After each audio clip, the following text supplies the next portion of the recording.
Appreciate everybody showing up today. Thanks for all the donations, all the guys cooking. I'm Lizard King, by the way, if you don't know me. I've been in the 3rd FQ on the south side for a year. And so this is my last event of like kind of putting it all together. Dory and baby Ruth are taking over. So they'll be pestering you guys for hard commits, money, etc. going forward. Still help them out in the kitchen, whatever I can do to help them make it a smooth morning. This is Surf and Turf. If you don't know him, one of the greatest guys I've met in F3 and in my 3rd F group. And so it's great to have him speaking today. I'm a big cartel narco fan. Me and my wife, we watch those shows all the time. We watch the prison shows. So I'm really excited to hear Surf and Turf's story. He really intrigued me with the witness protection program. So I'm kind of surprised he put it out there on Slack. I mean, those guys in the cartel, they don't ever give up. So yeah. Anyway, we'll pray that his safety stays intact. And yeah, thanks, man. Thanks. Yeah, thanks, guys. Thank you, Lizard King. And I just think he's done a fantastic job. The whole year I've been in F3 has been his service and incredible. So hi guys on Zoom. So yeah, I'm Surf and Turf. My name's Hayes Freeman. For those of you guys that apparently Lizard King too, who showed up for the Narcos trailer, that was all BS. I made that up.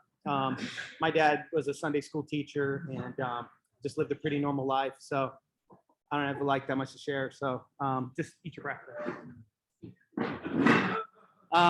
No, Matt, Icy Hot, will you flip the first screen? Yes, in 1987, my mom with 7 kids packed into a old station wagon, moved us across the country from Jacksonville, Florida, from Rome, Georgia to California.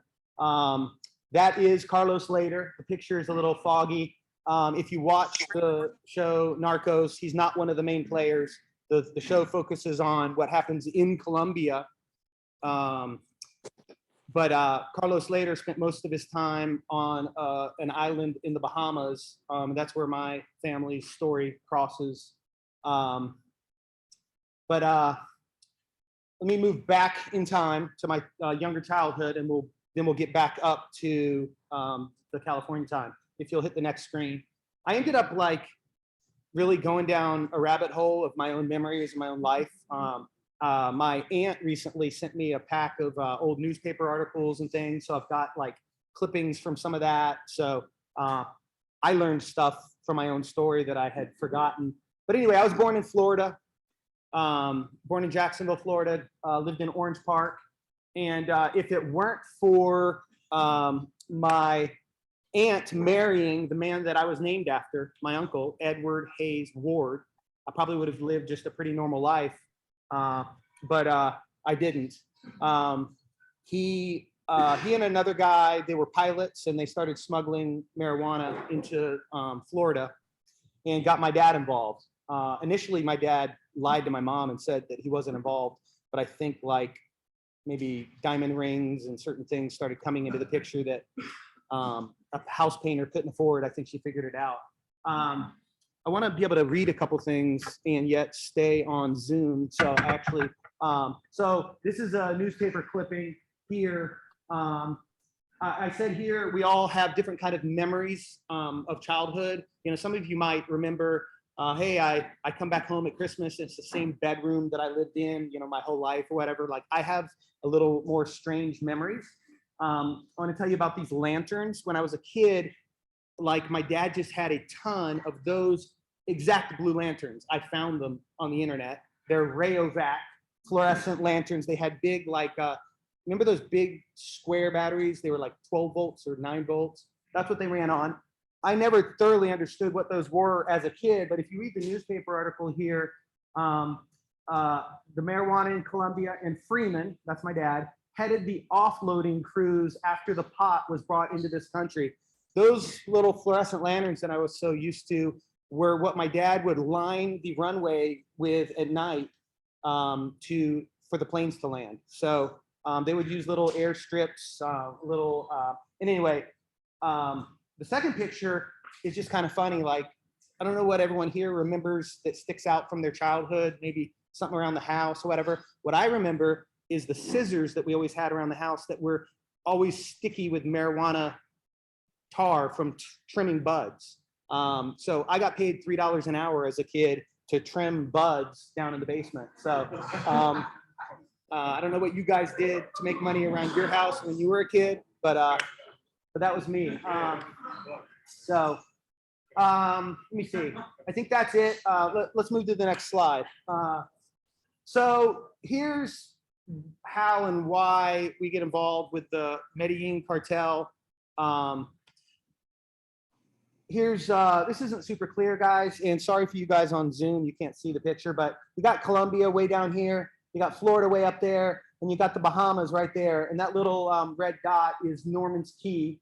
It's spelled C-A-Y, which has always confused me, but that's Norman's Key. If you look up Norman's Key right now on Google Maps, I pulled this little thing off, scroll down a few reviews, and you will always find mentions of Carlos Later in the anything about that. Like all the tales about Norman's Key go back to these days in the 70s, 80s, and the drug stuff that happened there. But my dad and his guys were using the same island to kind of land, refuel. Like that was just a spot where a lot of drugs were running through from Colombia to the United States. And because they used the same island, Carlos Later and their crew ended up coming to my dad's guys. My dad wasn't the leader of this, my uncle was, but my dad's crew, and trying to convince them why they should quit wasting their time with marijuana and get into the cocaine business. I just kind of randomly pulled this up. Like this is not accurate from the time, but I just thought, let me look up like the price of pot versus cocaine. And like these numbers were from 2009. This is the wholesale pricing of marijuana versus cocaine. For some reason, the cocaine price is in kilograms and then the marijuana price is in pounds. So I had to convert it, but it was like $1,600 or $60,000. So I think I could see why maybe cocaine would be more tempting. But interestingly, they literally had a big meeting. They had a big cocaine party on the island. And Carlos Later is telling my dad's crew why they should do this. And I've asked my dad about that story and sort of what happened. Like all he remembers is somebody like asking that crew, the Colombian crew, like if they kill people. And the answer that my dad remembers is something like, yeah, people have to die sometimes in this business. I'm actually a little confused about what happened after that because my dad never got into the cocaine business. I don't know if their crew divided. I don't know if their crew split or what all happened. Like the details get foggy for me on that. At this point, let me move on, Matt. So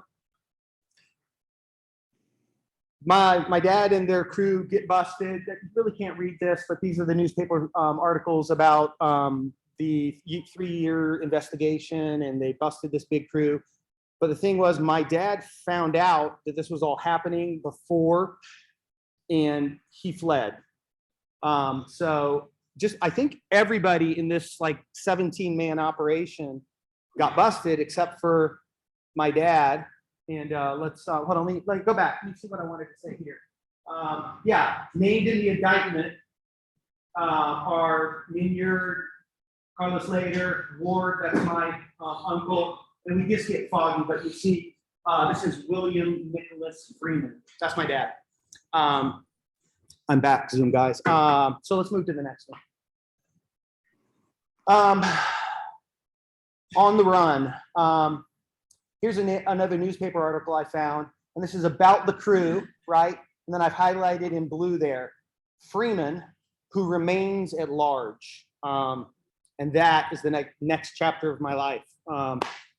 And as I get into this part, I just wanted to say, I haven't thought a lot about this in a long time. This is 40 years ago now. And now, probably for the first time, even going through this process for you guys, it's probably the first time that I've been able to look back on my story and actually look at myself as like a 7-year-old boy with some compassion. My world fell apart. And I've never understood that. The world that we take for granted, for me as a 7-year-old boy, became totally just untrustworthy. My dad left first. I never saw it this way, but in some counseling many years ago, when I was going through a really hard time and we got into some of this, the incredible man that helped me walk through this crisis I went through really pointed out that you were abandoned.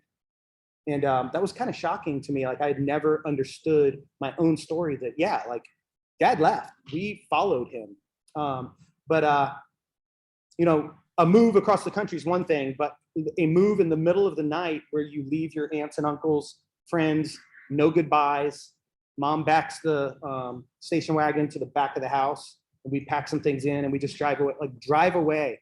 I remember for years I had this confusion. I thought we brought this toy of mine, and I was always kind of in some way searching for it. Didn't we bring that? And it just disappeared. There was some, maybe mom and dad said it was stored over here where we put a few things, but anyway, my 7-year-old world fell apart.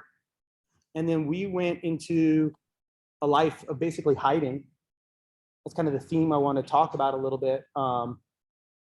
We hide from the law, and then I'll move forward to California.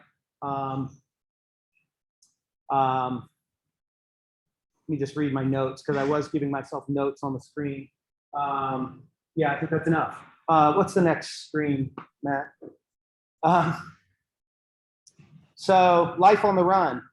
My name was Hayes Straker. Years ago, when I moved back to Georgia, there was a house we lived in Rome, Georgia, back in that time frame, and we got to go back and visit it. And I went up this stairway up to the attic, and I looked and I saw my name scratched into the wall, and it was Hayes Straker, and it was just an interesting moment. But I have a funny story, and this is one of the ones that I called my mom and asked her about in the last couple of days. My dad got the name Straker off a real estate sign that he just saw. He was driving, Straker Real Estate. I like that. We're the Strakers now. But on another point before that, before they decided on Straker, he came home and said that he's decided that our last name is going to be Justin. And my mom said to him, "Do you know that that's Hayes' first name?" And he had forgotten that that's why that name sounded, maybe like something he liked. I would have been Justin Hayes Justin if he had gone with that. So I've always gone by my middle name. My mom named some of us, has called some of us by our middle name from birth. So from Orange Park, which is near Jacksonville, Florida, we first moved to Gainesville, Florida, out to a farm. That was a super private time. We didn't really get involved with a lot because I think we were just really newly on the run. We've got 5 of the 7 to come children. Everybody's blonde. I think mom thought we stuck out like sore thumbs. So we moved to just this 100-acre farm and just live out there. And then that was one of the locations where, again, we left in the middle of the night because that time there was some weird story about a cousin who knew where we lived, and she thought somebody had found some directions to where we lived or something. So we just flee from there again. Just climb in the car and drive. We moved to Savannah, which in hindsight, when you're a little kid, Savannah could be on the other side of the world. Now that I'm older, I actually think if you look on a map, Savannah's not very far from Jacksonville, Florida. I don't understand why we would flee the law and move 50 miles up the road or something. And oddly, once again, now in Savannah, I get into, let me think about this. I'm in second grade. We lived in 2 different houses. And I mean, big surprise, my mom's walking in like downtown. You guys know the fancy downtown part of Savannah, brick roads or whatever. And she sees somebody she knows.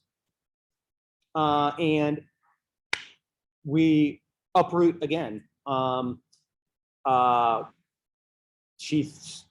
It wasn't like there wasn't a big connection between this woman she knew. It was like her sister's friend, but you know, if the woman had seen the newspapers, she'd know what the Freemans are up to. So we, again, no goodbyes, just pack up and go. I mean, like, I can't remember, I don't remember all the details. I think we probably ran a U-Haul because there was some furniture in my life that came with us to a bunch of houses. So I don't think it was just what we could fit in the car. Pack up some U-Hauls and leave and move to Rome, Georgia. By the way, Mom always did take us to church, and super appreciative of that. Mostly grew up going to Presbyterian churches. I do remember a time in Rome, Georgia, where really just the good news really actually sank into me. There's just a very specific time. I'm thankful that I went to Sunday school and that kind of thing. I remember memorizing John 3:17 and just being struck by like, oh wow, like God is actually for us. You know, part of my story is like always having a struggle with faith.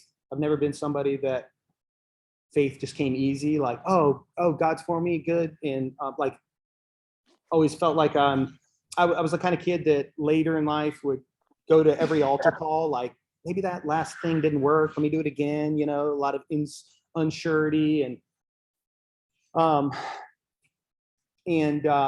you know, it's also a little confusing, I think, for a kid to be going to church and learning certain things, you know, about honesty and yet telling people a fake last name and cutting marijuana buds in the basement. I mean, I think it was probably fairly confusing again, as I think back with some compassion on myself as just a little kid.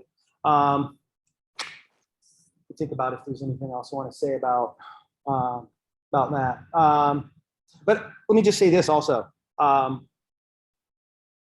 Because of my mom, who dragged us everywhere following my dad, and I'm so thankful for that, we actually lived a pretty normal life. I know that might sound ridiculous, but like in each spot, wherever we were, Mom provided a normal life. Like even though we were involved in marijuana as a business and all, like we weren't like a drug house. My parents weren't doing drugs. Yes, we were making money off that. Interestingly, my dad's position in their little crew back in the day made it so that he had these connections to where if he could grow some pot, he knew people to go sell it to, right? His old wholesale accounts. So still while we were on the run, you know, I was Dad's helper, like climbing into the woods with like 2 5-gallons full of Miracle Grow and watering marijuana plants. So anyway, that was life up to Rome, Georgia. Then I'd say probably at the end of 7th grade, go for it icy hot. Dad gets busted. I'm glad I reminded myself of that. I blame myself for not warning my parents. The day that that they arrested my dad, Mom and Dad were in Atlanta. We lived in Rome, and 2 men came to the house and said that they were there to, like, they wanted Dad a quote on getting a house painted or something like that, because Dad had actually painted houses all these years too. So back in Florida before that, like I think his sort of fake business while they were making money growing smuggling marijuana was he had a gas station and a painting business. So anyway, he actually did paint houses, and these 2 guys come and say, hey, you know, we're looking for Billy, we need a house painted. And I said, well, he'll be back later, they're not here.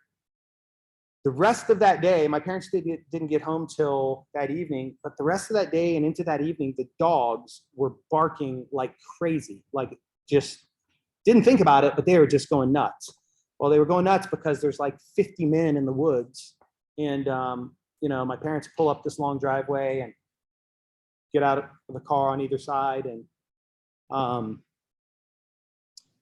I can sort of remember the words, Billy Freeman, you're under arrest. And my mom, if I cry, it's because I've the thought of, I can't remember my mom just making some wail or something, just really, but totally unfair on myself. I had like this hero's imagination of like, I had a three-wheeler as a kid. I mean, you look back on what I had. I don't know if anyone remembers a Honda 70 three-wheeler. I mean, it's as big as like a tricycle. I had imagined that I should have known, and I should have like raced down the road on my Honda, like warned my parents, and like in hindsight, like how ridiculous is that? But I literally had some like personal blame that I carried, like that I didn't ward off the law, right? But dad goes to prison. I put this as a side note. In another story, I could tell you about Chick-fil-A in Camp Windshape, but it's got a whole different theme. But I did want to say that while my dad was in prison, I got to go to Camp Windshape. I don't know if you guys pay attention to that at Chick-fil-A. They do Windshape camps and all that. And going way back, I got to go to camp for 2 weeks, like kind of that summer. And later on in my life, moving forward 20 years, I got involved with Chick-fil-A again. And like, that's just been something that has had a significant impact on my life, just because of their example of business people who are so other-centered and for their community. And as a business guy myself, they've just been like a very big example in my life. That's a total side note I could talk about later. Would you mind going to the next one? So I don't know the exact details, but something like this happened. The same time my dad gets caught, so does Carlos later. And my dad ends up testifying because he had had those interactions. I don't know anything about the testimony, how big a player my dad was in any of that. My uncle testified too. Somebody, maybe Carlos Later's lawyer, somebody said something like, maybe we should go up to Georgia and pay a visit to Gene and those kids up in Georgia. And that instigated us moving to California. So we did not go into the witness protection program. My uncle did. You go into that, you get a new last name, you never come out of it. Sori's smile made me think, like you were saying, yeah, right. Yeah, you can't tell your last name. You are in it. But actually, the newspaper articles kind of prove that. If you go back to where the articles, my dad was William Nicholas Freeman. That was our last name. Anyway, we did not go into the program, but they handed my mom $10,000 in cash and to move to California. So we just moved to California. I wrote down the petrified forest because like, just this funny story that of course, when we drive through the petrified forest, ignoring sign after sign after sign, we had to steal a little bit of the forest and bring it with us to California. I jumped out of the car and grabbed a hunk of petrified forest and just drove away. I don't know why that makes me laugh. That was us. So here we are, finally done being fugitives and breaking the law again on the way through whatever state that is. So yeah, we moved to California. Let's see on the next slide, Matt.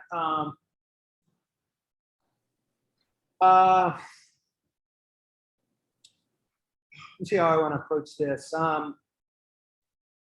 just want to say again that the life kind of pattern here that we are going through, that I'm being raised in, is one of hiding. You know, we just spent 7 years hiding from the law. We're now going to go to California to hide from the cartel.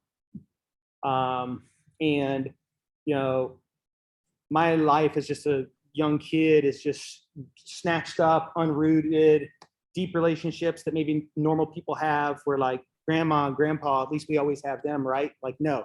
My grandmom on my mom's side, I don't think I ever saw her again. I don't remember every detail of life. You know, I'm building walls that I'm hiding behind. Like, you know, who knows what's forming anybody's life, but I can see now the little things that are forming mine. I think we all have a natural tendency to hide, but like these are being built into me. Relationships, I don't know if I can trust that they'll last. Hey, a relationship can just be snatched right out from under you. We go to California. We're there a couple years with Dad still in prison. They move him out to Lompoc. We lived in Thousand Oaks. Lompoc's an hour-and-a-half drive. Guys, incredibly, I mean, my mom is amazing. I mean, we drove every weekend for an hour and a half, visited my dad, snuck in his favorite shrimp salad sandwiches. That's so funny. Like, again, like it never sort of ends. Like, rules are for somebody else. We get to have the petrified forest in our house. We get to slip the sandwiches in the kids' pockets. So I got to believe those people knew that was happening. You know, moving forward to the time when Dad gets out of prison, I mean, by this time, looking back, I'm like so confused. I'm so hurt. When Dad gets back home, especially, like my house, my home was like just a place that I didn't know this at the time, but like I wanted away from there. I feel bad for my little, especially my younger siblings, because like they didn't have really a big brother. Like sometimes I'm incredibly convicted by like when I hear about big brother relationships, and I'm just like, oh my gosh, I was so escaping. Like my family got such a just like stiff arm, like how can I escape this place? I just remember I wrote down the Burnett's house, like a friend's family, which was just a total place of like normalcy where you could like count on things, was just like, that's what I was escaping to. I mean, if I could have lived there, I would have absolutely lived there. Yeah, I was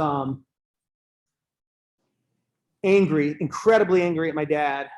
When he came back home, interestingly, my dad became a Christian in prison.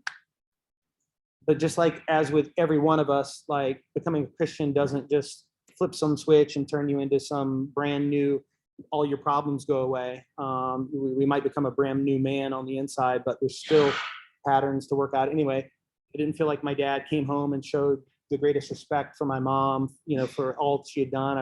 I was just pretty much like, screw you. Like you could go back to prison for all I care. So I'm angry, rebellious. I mean, I went just through, as soon as I was like, 18, I just went nuts. I was starving for meaning and validation. Just for whatever reason, my dad didn't have like everything he needed to just kind of say, hey, you're a man. Like, I validate you. I always remember, I hate saying little bad snippets. I love my dad.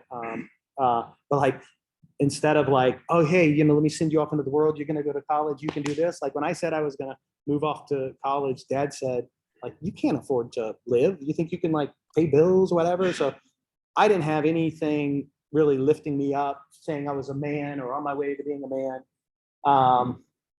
I was super confused about God and faith, total, like just living in a totally confused inner world,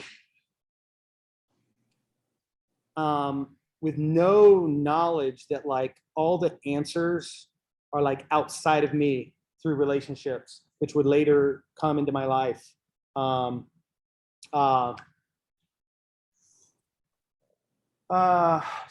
always had a super sensitive conscience. So like, my conscience was condemning me.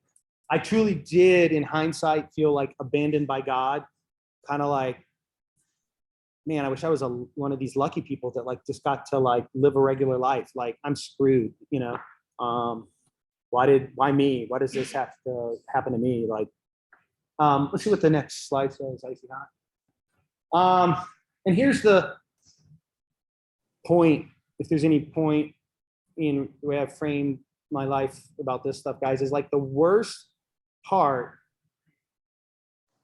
of what I did with that. It's not so much that like any of those sins, you know, just harboring anger, being unforgiving to your dad, those are like totally dealt with. What I did with all that was so damaging to me is I hid it all. I had no concept of like that this mess inside of me, that I should talk to somebody about it. So if it's coming to church and hearing the gospel, you know, I'm walking away confused and like unsure of my faith and not just having the confidence in God, because like while I'm hearing it out, like I know that there's a secret private life. I'm not talking about a secret private life of like, I'm going to go do this bad thing. I'm just talking about a secret private life of like, I feel utterly condemned. You know, it would take years, it would take decades later from this to finally like get this out and just confess, like, I'm a mess on the inside. I have like, I literally don't understand how life works. I want to tell you just a snippet that has become an example for me of how, like, what I mean by that. We were such an island of a family, like it's just us and the Freemans, and like we just move right here, and we're an island here, and we're an island here, and there would be these communities of people that have lived together for long periods of times. I remember that when I went to college, I thought fraternities were just this. I could not imagine anything stupider than a fraternity. Like I thought that was just for the lamest, weak guy that like couldn't get a date on his own, so he's going to go just be with a bunch of guys. And yeah, like in hindsight, decades later, here I am, very excited about essentially being a part of a grown man's fraternity. But also, I've seen that like so many successful people's jobs and careers came out of that, because you know your fraternity brother's dad is a this, and you go this, and like I was like, oh my gosh. In hindsight, that whole thing was just like community. It was networking. It was, this is how life works. And now as a business guy, it's taken me 20 years to realize that like my biggest opportunities are in partnering with people, collaborating, being open, taking a business idea that like my nature would be to like, oh, how do I do this myself? I want all of this. And just like literally giving it away, saying, hey, you want to do this with me? And like all of business is like that. All of our opportunities are in collaborating with people.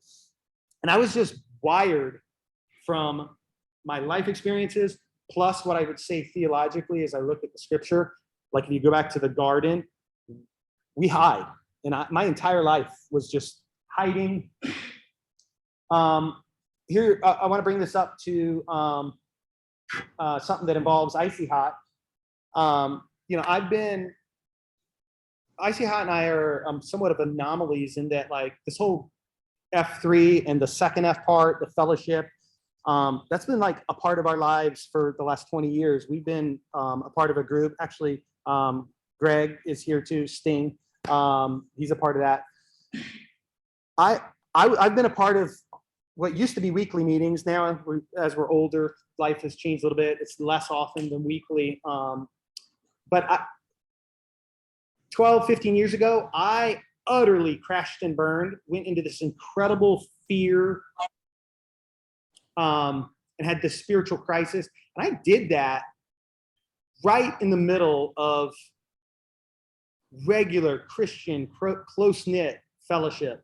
And my point in saying that is like, whether it's second F, whether it's F3, whether it's shield lock groups, it's possible to be right in the middle of what looks like, hey, I've got this right. Like I meet with guys and still absolutely be hiding.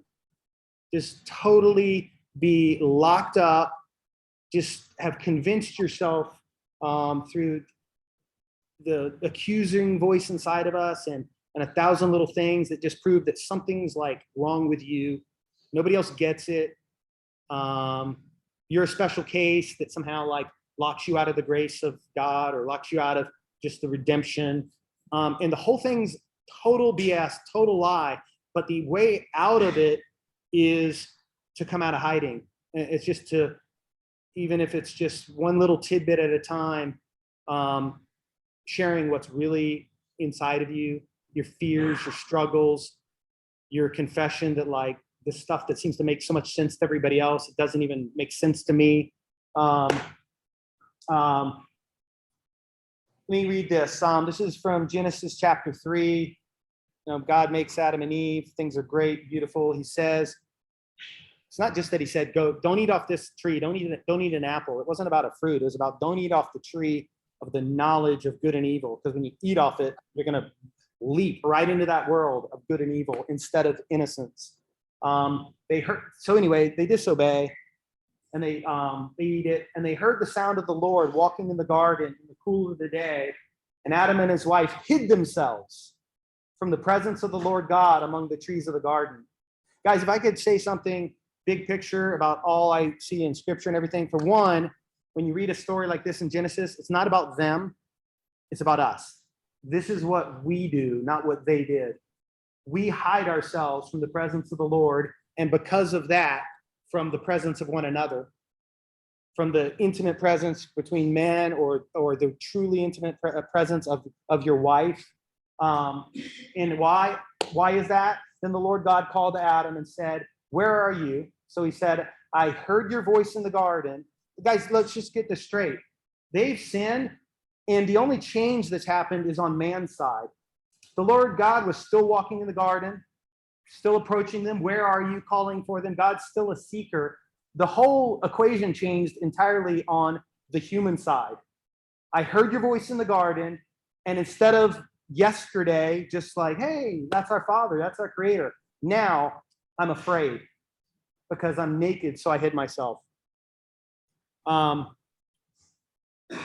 I've seen in myself, what I've seen in other men is a total pattern of hiding the reality of what's in us, afraid to confess our weakness, afraid to confess our maybe some certain group of sins that we're just sure that just overwhelm us with shame, that we're just sure make us different than everybody else. Nobody else, you're just like everybody else. I was just like everybody else.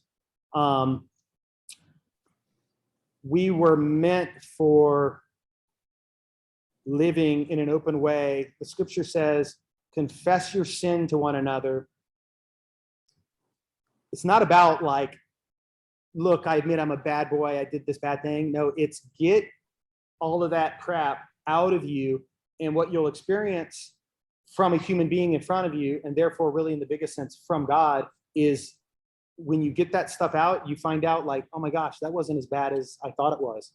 This person didn't reject me, and I actually feel better about it. What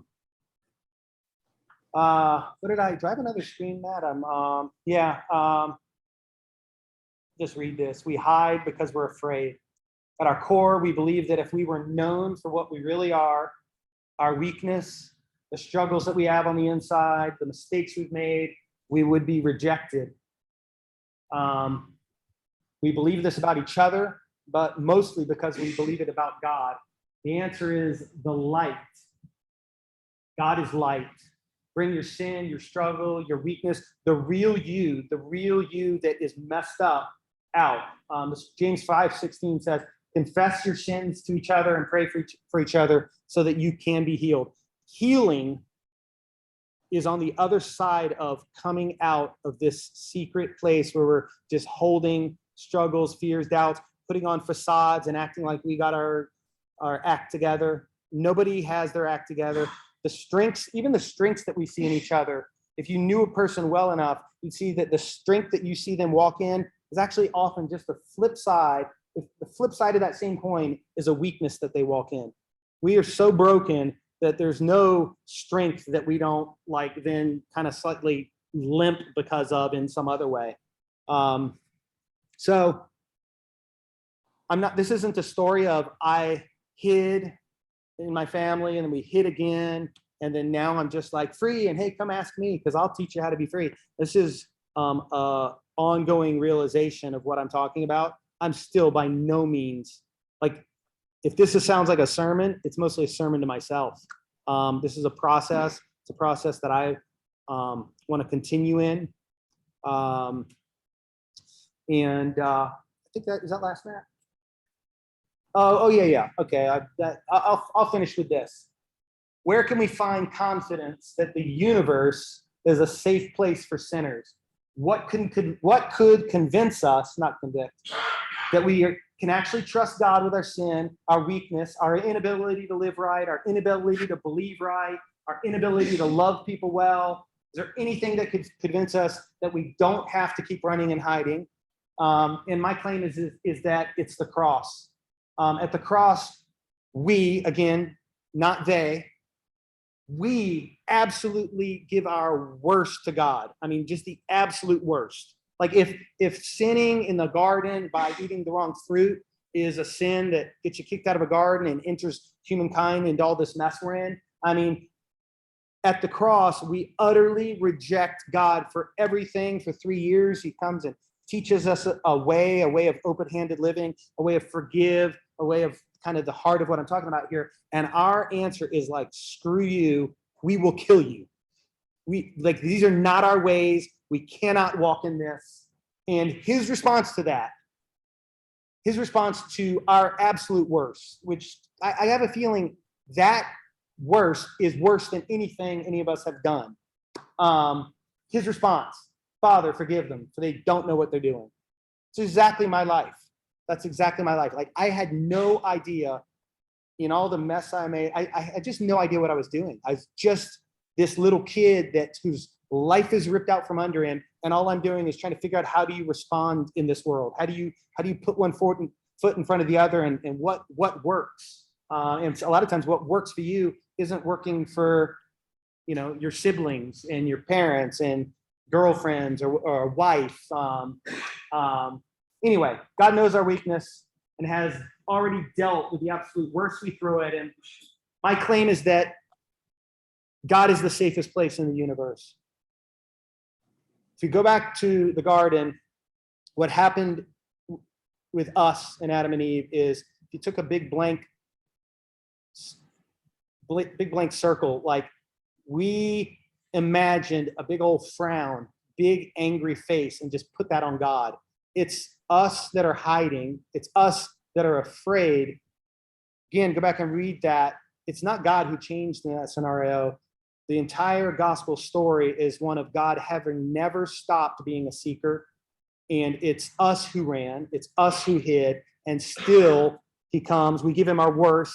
Still, his unwavering answer is, I'm still right here. That's all forgiven. Come out of your hiding. And my final words for you guys are that, yes, we come out of our hiding in our own private, personal relationship with God, wherever that may be, or prayer closet or whatever. But the demonstrative place where that really happens, Jesus said, what have you done to the least of these, you do to me? Our relationship with God, which is important, don't get me wrong, is entirely demonstrated in what we do to others. So you can't have an open, totally healed, healthy relationship with God while you are having hiding, private, you can't come in, you can't touch this, relationships with other people. So my entire point here comes down to, whether it's here in F3, and it doesn't have to be, but this is a great place for it. If it's here, great, or if it's through church, men's group, whatever it is, we have to let people into the painful, deep places of our life. There's no other way forward to healing, to, Jesus came to save the world. Yes, theologically, we can talk about heaven, who gets in, who doesn't. For the meantime, he came to save the world, as in, like, change this world, like, take these broken men and heal them and have healthy homes, healthy communities, healthy cities, healthy world. And that's all I want to say. Thanks for listening. I will, since I did share some fascinating things about all that drug stuff, I mean, if anybody has any pressing question, I'll answer it. If I didn't mention something or anything like that. If not, no big deal. You can ask me later. And maybe I don't even know how long I've gone. Yeah? Okay. Well, thanks, guys. Thanks, sir. Appreciate it.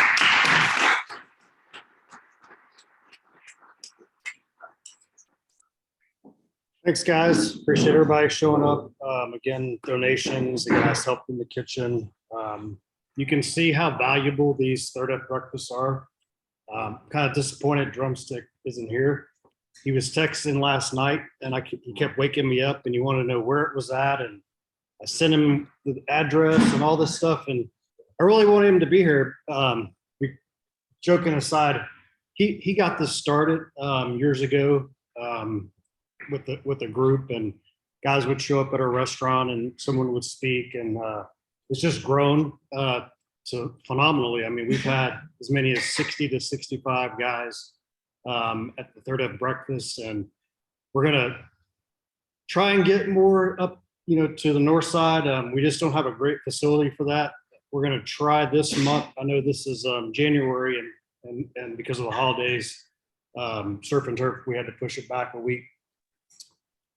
I'm talking with Dory and Baby Ruth. We may have it here again, depending on the weather, or we'll go up to New Life, because we do have access indoors. We would just have to do all the cooking in 20-degree weather. So we'll see. But just be on the lookout for that. Couple other things.